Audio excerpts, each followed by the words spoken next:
Of the career of Thad-Matta. Thad-Matta, men's basketball coach, 2005 to 2017. Thad-Matta, the all-time leader in wins at Ohio State, spent 13 years guiding the men's basketball Buckeyes. His defensive-minded teams won a total of 9 Big Ten championships, including 5 regular season titles. Under his guidance, Ohio State appeared in 9 NCAA tournaments and 2 Final Fours. 12 of his teams won at least 20 games, and 3 of his squads reached the 30-win plateau. For his contribution to the honor and the fame of the Ohio State University in the field of athletics and having continued to demonstrate in his daily life those great values, I am proud to present to you for induction into the Ohio State University Athletics Hall of Fame, Thad-Matta.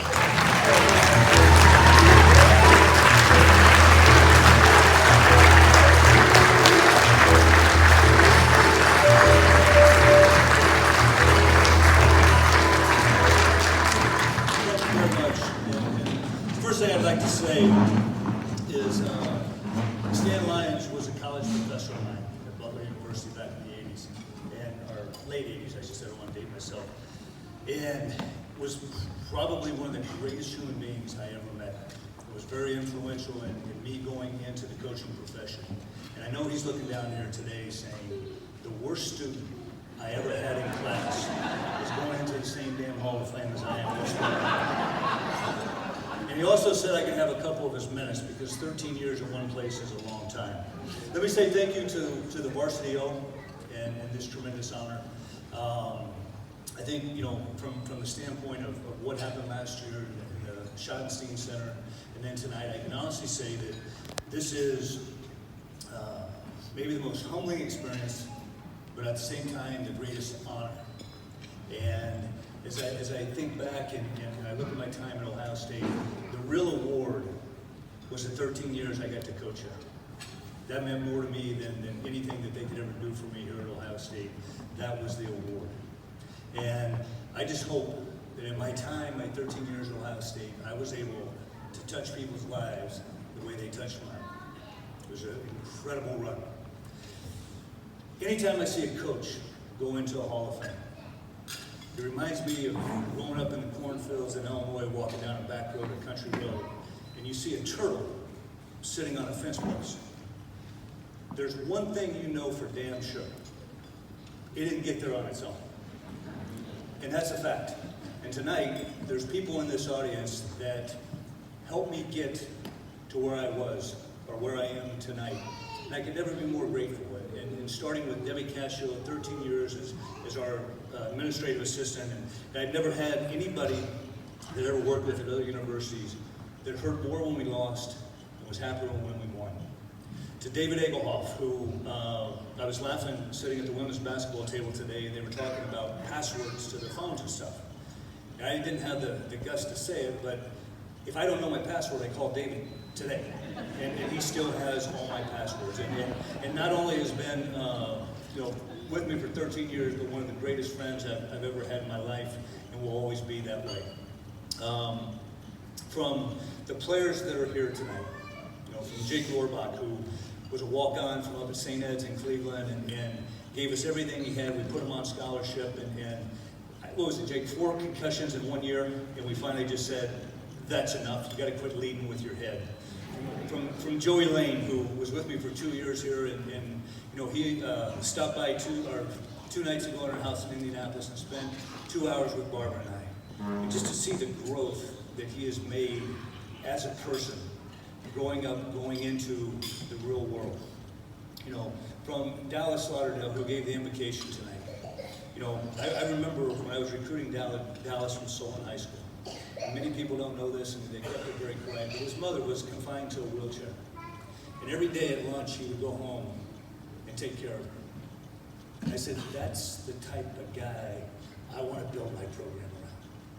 And to see what he's become today, it becomes so obvious to who he is. And from Greg Oden, Greg probably took, he and Michael, the biggest chance I've ever seen. When he committed us at Ohio State, we were on probation. We didn't know the year he got here if we could go to the NCAA tournament. We later found out that we could. You know, the luck, Greg's had a great run of bad luck in his life. But him graduating this year, I could never be more proud. I did a speaking thing the other night in Indianapolis, and there was a Q&A, and they asked me, said, who's the greatest player you've ever coached? And I said, well, it's not a fair question. Because Greg Oden was an anomaly to college basketball. There never has been, there will never, ever be anybody as dominant as he was. And I think from the standpoint of what he's done with his life now, it is truly, truly special. To Jared Solinger, you know, Jared, I remember your sophomore year, me, you, Woody Mandel, Grant Jones sitting in the training room looking at your x-ray of your back. And I said, you know, it looks a lot better than mine. I have no disc in my back. And I said, Jared, I want you to shut it down for the season. I said, your career is a hell of a lot more important than mine is. We'll be fine. He says, Coach, I'm going to do what they tell me to do. We're going to win the Big Ten. We're going to go to the Final Four. And I thank you for that. You know, to Evan Turner, I got to tell you a story. Evan Turner called me the first time he held his daughter. He did the FaceTime thing. And I'd never seen a more proud human being of being a dad. And that touched my heart like it never has. Now, Evan and I have a little bit of a track record. His freshman year was probably, and you guys at the table can vouch for this, was the most difficult damn player to coach ever that I've ever dealt with. So one day in practice, and I gotta be honest with you, I think he's the only player I've actually ever put my hands on. Now, I didn't mean any harm by putting my hands on, I just wanted his undivided attention.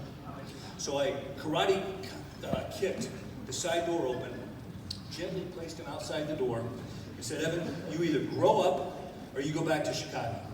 I don't care which one it is, but I can't take it anymore. Thanks for coming back, my man. As he went on to be the National Player of the Year and obviously having the greatest NBA season. For D'Angelo Russell, when I think of D'Angelo, I think of loyalty. You all know the landscape of college basketball. I saw D'Angelo play first time ever. He was one of his sophomore years, ironically in Indianapolis, Indiana. I said to myself, he's one of the best players I've ever seen. We have to get this kid. He commits to us like he said he was going to, and as the recruiting period went on, right before signing date in November, the cheating bastards started coming out and offering his family money. Lots of money. He stayed true to his word. And I told him, I said, Doc, you're going to get it on the back end, my man, trust me. And if any of you just saw what he signed with for Golden State this year, he got a little bit more than on the back end. Proud of you, my man. For the people here, a friend of mine from Indianapolis, Jerry Jones, who is one of the most successful businessmen I know, who taught me everything I knew about selling and recruiting and doing it the right way. To my family here tonight, my in-laws. You know, I look at my Aunt and John, my mother and father-in-law, and I say to myself, how many times we were in a hotel and we were getting ready to leave, and we didn't know if we were staying or if we were going. Because if we won, we stayed. If we lost, we left. And they never wavered, and you gave me a great daughter as well. To my parents, you know, I thank you for the morals, the values, the discipline you taught me in growing up.